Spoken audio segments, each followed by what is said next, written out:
প্রধানমন্ত্রী উত্তরবঙ্গকে ভালোবাসেন, উত্তরবঙ্গের মানুষও প্রধানমন্ত্রীকে ভালোবাসেন। তাই উত্তরবঙ্গে উন্নয়নের জন্য একগুচ্ছ পরিকল্পনা নিয়েছেন প্রধানমন্ত্রী। পশ্চিমবঙ্গ রাজ্য বিধানসভার অধ্যক্ষ নির্বাচিত হয়ে কোচবিহার এসে একথা জানালেন কোচবিহার দক্ষিণ বিধানসভা কেন্দ্রের বিধায়ক রথীন্দ্র বোস। এদিন তিনি ট্রেনে চেপে নিউ কোচবিহার স্টেশনে আসতেই তাকে স্বাগত জানিয়ে বিজেপি নেতৃত্ব এবং কর্মী সমর্থকদের ঢল নামে নিউ কোচবিহার স্টেশনে।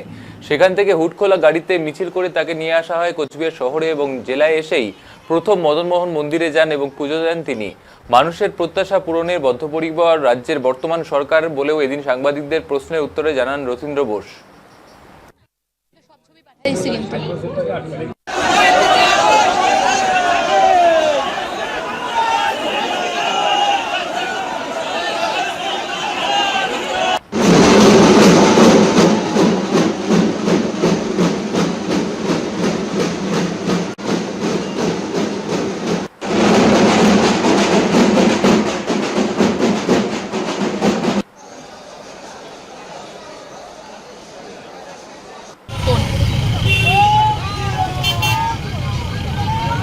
দক্ষিণ বিধানসভার বিজেপি বিধায়ক এবং পাশাপাশি তিনি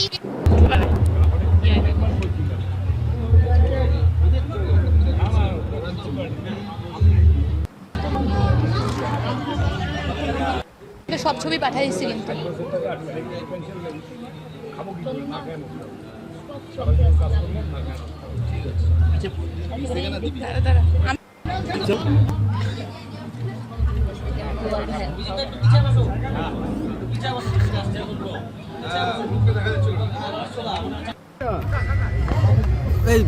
অনুভূতিটা কেমন দাদা? প্রথমবারে বিধায়ক, তারপরে স্পিকার।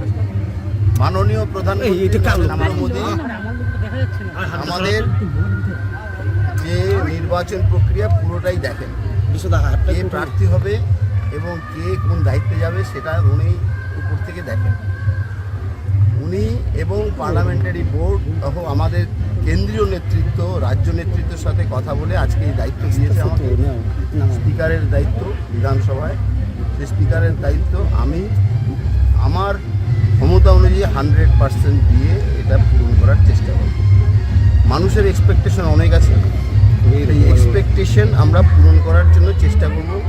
মাননীয় প্রধানমন্ত্রী, আমাদের যে মুখ্যমন্ত্রী শুভেন্দু অধিকারী সহ সবাই আমরা একসাথে কাজ করে মানুষের এক্সপেকটেশন পশ্চিমবঙ্গকে যে অবস্থায় নিয়ে গেছিল সেখান থেকে আমরা ফিরিয়ে আনার চেষ্টা করবো। কারণ মানুষ এই জন্যই আমাদের ভোট দিয়েছে। বিধায়ক হিসেবে কাজ করার কি উৎসাহ বাড়লো আরো? বিধায়ক হিসেবে কাজ তো করতেই হবে, কারণ মানুষ আমাকে ভোট দিয়েছে, তাদের এক্সপেকটেশন আছে, তাদের কাজের পাশে থাকতে হবে। বিভিন্ন রকম সুখ সুবিধা আছে, তাদের পাশে দাঁড়িয়ে সেই কাজগুলো করবে। উত্তরবঙ্গ থেকে নির্বাচিত এই প্রথম স্পিকার পেল আর কি, কিভাবে দেখছেন এটা? অনেকেই বলতো না উত্তরবঙ্গের প্রতি বঞ্চনা হয়, বঞ্চনা হয়। মাননীয় প্রধানমন্ত্রী নরেন্দ্র মোদী উত্তরবঙ্গকে ভালোবাসেন, উত্তরবঙ্গের মানুষ প্রধানমন্ত্রীকে ভালোবাসেন। 2019-এর কথা চিন্তা করুন, যে 8টা লোকসভা সিটের মধ্যে 7টা লোকসভা সিট প্রধানমন্ত্রীকে তাই প্রধানমন্ত্রীও সেরকমভাবেই উত্তরবঙ্গের উন্নতির জন্য একগুচ্ছ পরিকল্পনা নিয়েছে এবং সেই পরিকল্পনাগুলো সফল হবে এবং উত্তরবঙ্গের মানুষের যে দুঃখ কষ্ট আছে সেটা দাদা মদন মোহনের কাছে কি প্রার্থনা করলেন? মানুষ, পশ্চিমবঙ্গের মানুষ যাতে থাকে, দুর্নীতি যাতে না হয়, হানাহানি যাতে না হয়।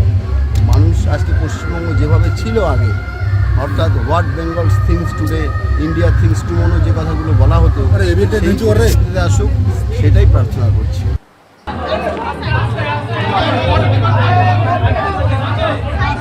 Come on,